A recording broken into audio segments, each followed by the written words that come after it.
How are you guys doing? It's 6:45 in the morning here in Vegas. Kind of keeping it low. My friend behind me is sleeping.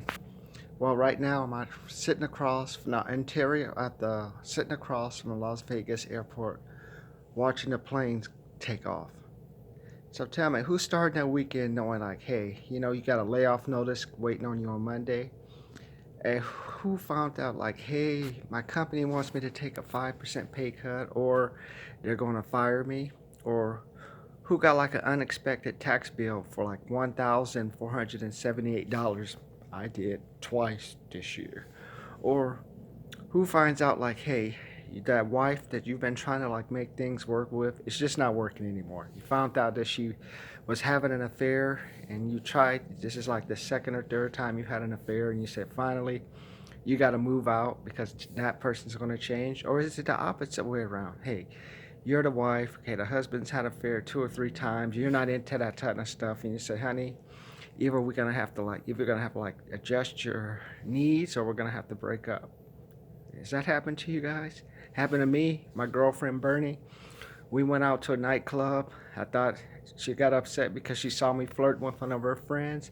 So what did she decide to do? She decided to go home with some guy at the bar, leaving me to take care of her three friends for the entire night. If I only had a little bit more money, I could have put them in a taxi and sent them to their own destination where they were staying, where they could have stayed. But I had to like have them stay with me for an entire night. That's what money can do. Or what else is another thing that can happen? Hey, what about if you found out? Hey, how about if you like know that your company's losing money, and they're not even talking about just firing people, they're just talking about just shutting down altogether. Has that happened to you? That's why I'm here in Vegas for GrowthCon too. I'm not here to rah rah, not here to party. I'm here just to learn how to keep expanding my money. The best example of spending, the modern day example of spending money is Disney. Compare Disney to Fox. Okay, Disney in the old days had Disney World, and I believe Fox maybe did something with Universal Studio. But what did Disney do? Disney also decided, hey, we're gonna like do cruises. Does Fox, the company, do cruises? No. That idea of Disney to do cruises gave them another form of income. And then Disney said, hey, we might as well open up some resorts. Did Fox, 20th Century Fox, or whatever, Universal, or some of those other ones open up other things? No. And then what happens? Look at Star Wars. Star Wars, look at all the energy, the creativity that George Lucas put into creating Star Wars. Disney just went and bought it, and they get 10 extra income, like maybe like made like they've made at least 15, 20 million off that. Maybe it was like a $2 or $3 billion investment, and they didn't have to do anything. They used all of George Lucas's mind. Give us all that stuff, man. Take your 2 million. Get out of here. We want you to come back here and consult. We can consult. This is our house now. That's what the power of expansion does. And look what they've done to 20th Century Fox. 20th Century Fox now, you found out like once Disney absorbed them, Disney said, well, only for that particular whatever's left of Fox that they're gonna let exist until they finally get rid of whatever. They probably made some agreements that they'll try to publish some type of movies. But eventually they're gonna phase all that out. They're already saying, oh, from your Fox division that we just bought, you can only make 3 or 4 or 5 movies a year. 3 or 4. I told you. Remember when I told you Hollywood was like the. What made Hollywood was not the movies. What made Hollywood was all the people that used to work there. The costume directors, the people that serve food. Hey, just the people that set up the equipment, sound equipment, the camera guys, the electricians. All that stuff is what made Hollywood. So when you made a movie, you had like just you may only have 1 or 2 actors, but then you'll have maybe 50, 60, 70 people around them, not counting the security around it. That's like easily 100 people for like one movie. Now just think of like a big movie like, I'm trying to think of some, like the Noah one, or like the Ten Commandments, or all those other type of movies. Just think of all the people. Or for example, here's a modern day one. Look at The Walking Dead. Walking Dead has all those the walkers, but those walkers are people. They ain't walking for free. Some of them probably are, but some of them they can get paid. That's how you make movie, and that's how Hollywood was made. I want you to picture all those walkers. Those walkers are all the Hollywood people that used to that used to be what Hollywood was. Hundreds of people were there, actors, supporting characters. And now, look at you. I'm talking to you to my phone. Look at that. That's beautiful, isn't that? That's the Las Vegas airport. I've been watching the planes take off. It's awesome, man. Just kind of like picture like a person running and just like shoo. It's beautiful. Been watching, especially at night. But let's get back to what Disney.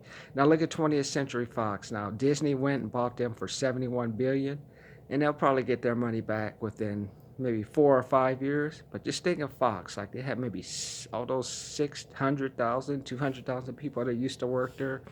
Also maybe the contractors and other film writers, gone. They're gone. Disney said, hey, we don't need you anymore. Hit the road. And even some of the CEOs that are left are leaving because they're saying, we don't have anything to do. Disney said, hey, we own you now. We own you now, and we'll tell you what to produce and what not to produce. That's the power of expansion.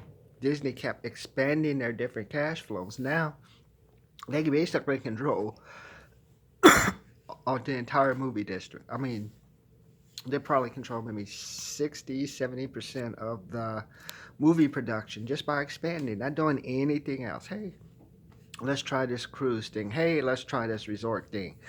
Not counting the cash flow that they have from this Disney, but they had to keep reinventing that. Even they had layoffs, modify their strategy, and say, hey, in addition to Disney, like whatever, what else can we do and apply our expertise?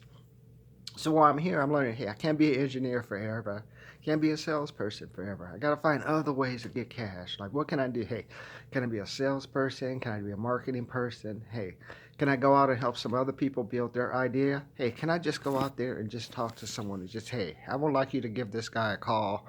And then by that person closing the deal, I get maybe $100, $200, $300 back.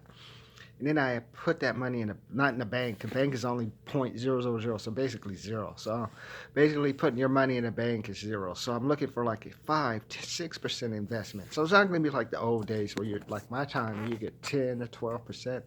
All that time is gone. But you could get 5 to 6%, but you're going to have to invest in something that generates money to get your money back. So that's why I'm here.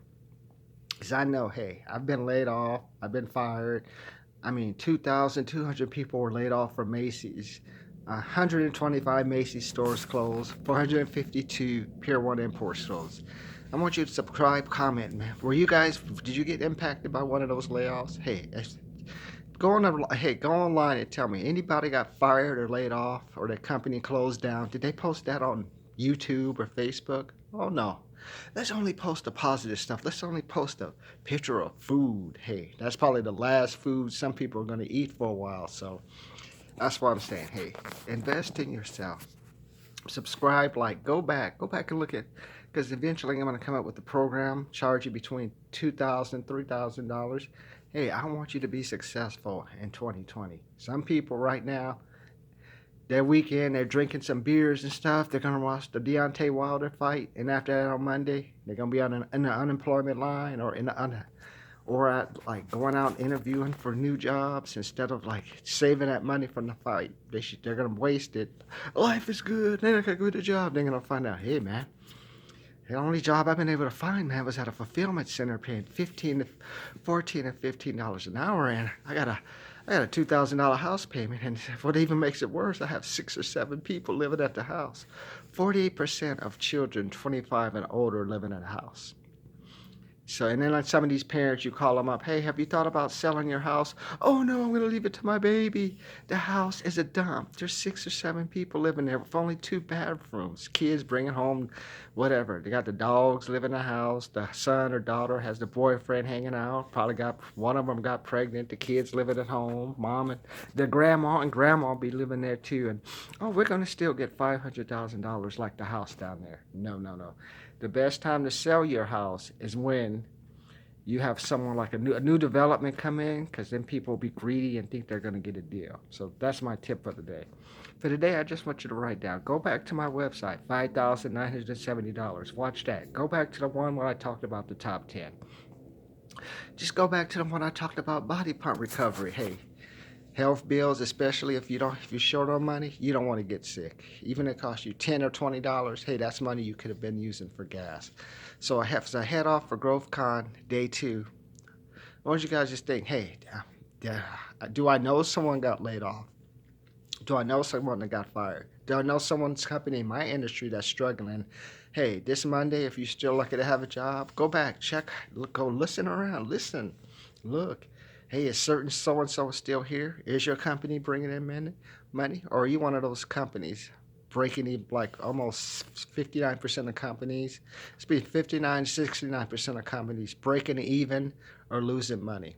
Now with this Macy's, Limited Express companies closing, that ripple effect, that'll affect the gas guy, the support guy for the mall, the landscaper. Hey, now we'll all trickle all the way down to your company. Say if your company only has 1 or 2 paying contracts at Macy's or Pier 1 Import or Limited Express is one of those, and they don't pay that contract or that contract goes away, you may go away as well.